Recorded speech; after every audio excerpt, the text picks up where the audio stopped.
कांग्रेस को ही 15 साल की सरकार चलाने के बाद हटा के आम आदमी पार्टी ने यहाँ अपनी सरकार बनाई थी।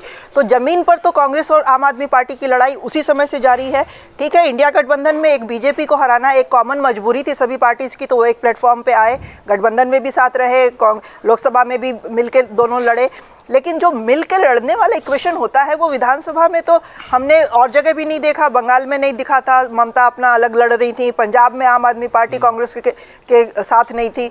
तो जब स्टेट लेवल की पॉलिटिक्स की बात आती है तो वो इंडिया गठबंधन का हमने देखा है मतलब है नहीं ज़्यादा। और दिल्ली में तो जहाँ कांटे की लड़ाई है बिटवीन कांग्रेस एंड आम आदमी पार्टी, तो ये तो होना ही था। दूसरा ये भी कहा जाता है, मतलब ठीक है अंदर हम इसको सब्सटैंशिएट बहुत ज़्यादा डॉक्यूमेंट्री कुछ हमें नहीं है, लेकिन यही कहा जाता है कि केजरीवाल को प्रॉप अप किया ही था बीजेपी ने कांग्रेस को डिस्क्रेडिट करने के लिए, सत्ता से बाहर करने के लिए। उनका वो सारा आंदोलन जो था इंडिया अगेंस्ट करप्शन और वो लोकपाल मूवमेंट, वो सारा कुछ लोग कहते हैं कि आरएसएस का उसमें बैकिंग था, बीजेपी की बैकिंग थी। तो अगर कांग्रेस कह रही है बीजेपी इनको फंड कर रही है, या ये कह रहे हैं कि ये बीजेपी की बी टीम हो गए हैं, तो इसमें कोई नई बात नहीं है। इनकी आपस की लड़ाई हमें देखने को मिलनी ही थी और मिल रही है। अब ये लेकिन देखना है कि ये जो लड़ाई है इसका परिणाम क्या होता है।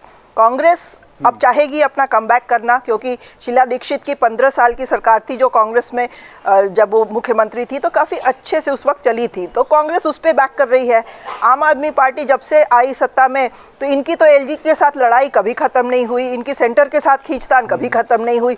उस वजह से थोड़ा बीजेपी में दिल्ली के लोगों ने सफ़र किया है, ये भी हमने देखा है। आए दिन कूड़े के ढेर लग जाते हैं, सफाई कर्मचारी स्ट्राइक पे चले जाते हैं या दूसरी समस्याएं हैं।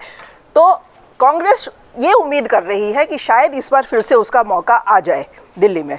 तो लड़ाई तो होनी ही है, और आपसी लड़ाई में हर तरह के चार्जेस लगते हैं। कोई सोच के तो चार्जेस लगाता नहीं है। एंटी नेशनल बोल देना कोई बहुत बड़ी बात नहीं है आज की राजनीति में।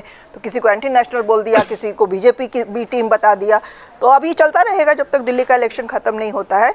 मैं इसमें बिल्कुल सरप्राइज नहीं हूँ। इंडिया ब्लॉक तो दिल्ली के as far as election concern है बिल्कुल ही बेमानी है, उसका कोई इंडिया ब्लॉक ऐसा कुछ नहीं है कहीं।